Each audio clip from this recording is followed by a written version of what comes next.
በስመ አብ ወወልድ ወመንፈስ ቅዱስ አሐዱ አምላክ። መጽሐፍ ስንክሳር ዘህዳር ሕዳር 11 በዛ ዕለት እዚኣ ጻድቕትን ንጽሕትን ቅድስትን ሐና ኣዲኣ ንእግዝእትነ ማርያም ድንግል ወላዲተ ኣምላኽ ዓረፈት። እዛ ቅድስት እዚኣ ካብ ኢየሩሳሌም እያ። ንሳ ጓል ማጣን ወዲ ሌዊ ወዲ ሚልኪ ካብ ወለዶ ካህን ኣሮን ካብ ነገድ ሌዊ እያ። ንማጣን 3 ኣዋልድ ነበርኦ።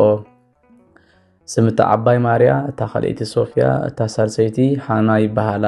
ማርያ ንሶሎሜ መሕረሲት ነታ ንእግዝእትነ ማርያም ኣብ ግዜ ሕርሳ ዝሰዓበታ ከምኡ እውን ኣብ ግዜ ስደታ ምስኣ ዝነበረት ወለደታ። ሶፍያ ከዓ ንኤልሳቤጥ ኣደ ዮሃንስ መጥምቕ ወለደታ። ሓና ከዓ ንእግዝእትነ ማርያም ወለደታ። እዛ ቅድስቲ ሓና ንኢያቄም ዝስሙ ጻድቕ ሰብኣይ ካብ ነገድ ይሁዳ ንዝኾነ ተመርዓወት። ንእግዝእትነ ማርያም ከዓ ወለደታ። እግዝእትነ ማርያምን ሶሎሜን ኤልሳቤጥን ደቂ ሓትኖታት እየን። እዛ ቅድስት እዚኣ ከዓ ንወላዲተ ኣምላኽ ብስጋ ክትወልድ ድልውቲ ብቕዕቲ ኾነት። እዛ ቅድስቲ ኣደ መኻን ነበረት። ግናኸ ኩሉ ግዜ ናብ እግዚኣብሔር ወሉድ ንኽህባ ትጽሊ ትልምን ተማልድ ነበረት። ጎይታ ከዓ ልመናኣ ሰሚዑ እዛ ብርኽትን ክብርትን ምዕርግትን ግርምትን ዝኾነት ጓል ንዓኣ ኮነ ንኩሉ ዓለም ፍስሓን ሓሴትን ዝኾነት ንእግዝእትነ ማርያም ሓባ።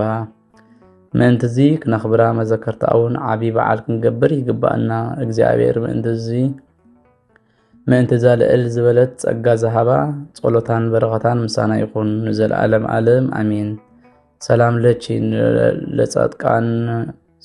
ለቺ ለጸሎት ጻድቃን ምዕረጋ ከመ ኣስካለ ወይን ዲበ ሃረጋ ሓና ብጽይት ተፈሲ እንበለነድጋ እስመ ረከብቺ ሞገሰ ወአድማእቺ ጸጋ እምሂወት ኣምላክ ትኩኒ በስጋ ሰላም እብለኪ። ንጸሎት ጻድቃን ምዕረጋ ከም ዘላለ ወይን ኣብ ልዕሊ ሓረጋ ሓና ብጽይት ተሓጎሲ ተፈሲ እንበለነድጋ ብዘይ ምቁራጽ ሞገስ ረኺብኪ ኢኺ። ኣድሚዕኹን ጸጋ ዓባይን ኣምላኽ ክትኩኒ ብስጋ።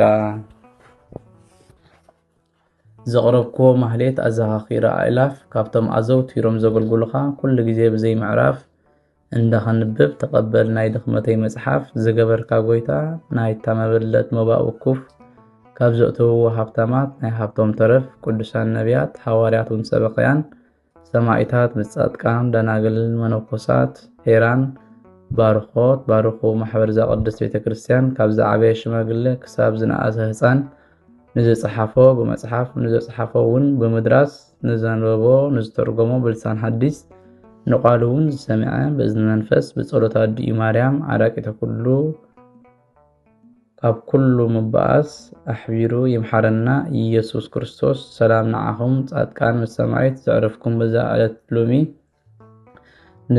ንዓለም ዘሰነፍኩም ኢኹም። ንስኻትኩም ብኩሉ ትዕግስት ኣብ ቅድሚ ፈጣሪ ልሙኑ ብኩሉ ሰዓት ብዘይካ ንስሓ ንኣና ከይወዝተና ሞት። ሰላም ንዓኹም ናይ ዝዓለት እዚኣ ጻድቃን ኩልኹም ሰብኡትን ኣንስትን በብኣስማትኩም ቅዱሳን ሰማይን ምድርን ማሕበር ስላሴ ንስኹም እንቲ ማርያም ኣዲኡ ዘክሩና ብጸሎትኩም ንኸትሕልውና ተማሂፅና ኣሎና ብናይ ክርስቶስ ደም